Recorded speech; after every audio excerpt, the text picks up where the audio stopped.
একদম খাস্তা আর মুচমুচে আর খুবই কুরকুরে একটা নিমকির রেসিপি তোমাদের সঙ্গে আমি শেয়ার করছি।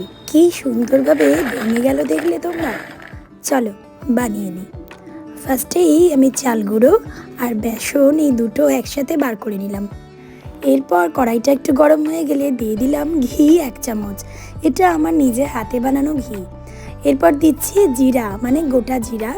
তারপর দিচ্ছি একটু জোয়ান, ছোট ছোট চামচে দিচ্ছি টিস্পুন আন্দাজে, তোমরা দেখে নিও। আর দিলাম 1 টিস্পুন পোস্ত আর হাফ টিস্পুন দিলাম কালো জিরা। এরপর একটু দিয়ে দিলাম হিং। হিংটা আমার ডাবরের হিং ছিল।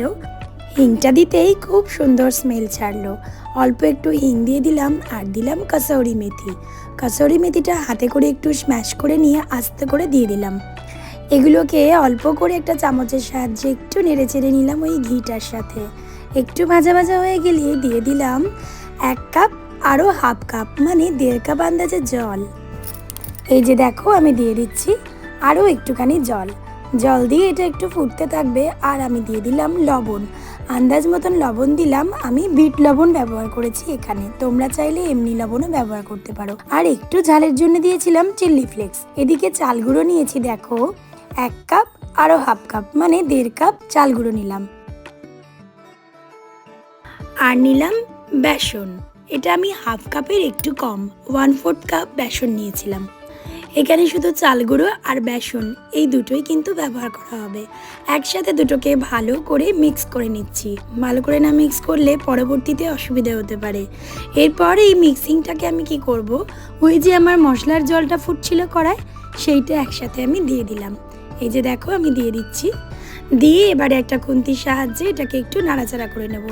জলটা একদম আন্দাজ মতনই দিয়েছিলাম, যার জন্য আমাকে পরে আর জল দিতেও হয়নি। খুব সুন্দরভাবে এটা ড্রাই হয়ে গেছে। মনে হচ্ছে এটা একদম লেগে যাচ্ছে, কিন্তু না, এটা একটু ঠান্ডা হতে দিলাম ঢেকে দিয়ে। এরপর এটাকে ঢাকনা খুলে নিয়ে 10 মিনিট পরে একটু ঠান্ডা হলেই হাতের সাহায্যে ভালো করে মেখে নেব। যদি মনে হয় একটু টাইট হয়েছে তখন আমি একটু জল দিয়ে দেবো, কিন্তু আমার দেখো একদম জল দিতে লাগেনি, হাত থেকে একদম উঠে গেছে আর একটু সফট ডো তৈরি হয়েছে।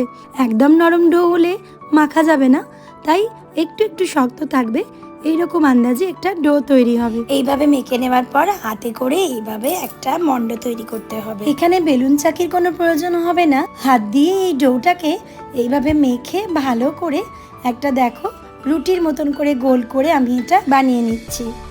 এরপর একটা কাঁচি নিয়েছি। কাঁচিটার সাহায্যে আমি দেখো এইভাবে এটা টুকরো টুকরো করে কেটে নিচ্ছি।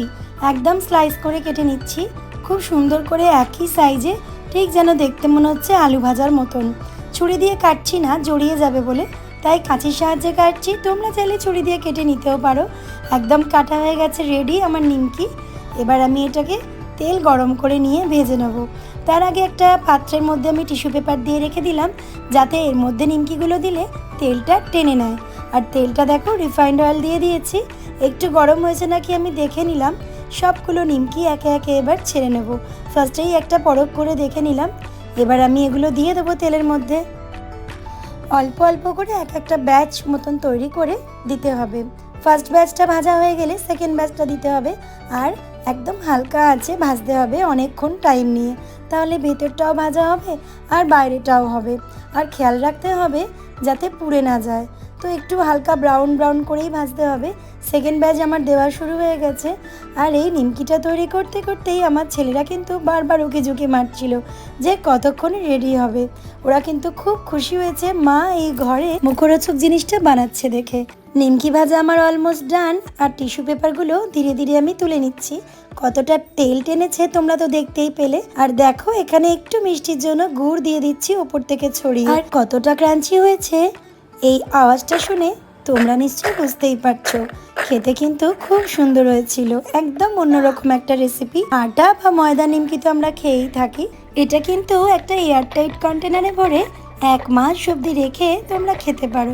আমিও দেখো একটা এয়ারটাইট কন্টেনারে অলমোস্ট ভরে দিয়েছি। আর এদিকে আমার ছেলে অনেকক্ষণ থেকে বলছিল একটা দাও একটা দাও, ওকে দিয়েছি। ওর একটা খেয়ে খুবই ভালো লেগেছে। ও তো পারলে সবগুলোই নিয়ে নেয়। ওর অবস্থা দেখেছো, দেখো সবগুলোই পারলে নিয়ে নেয়।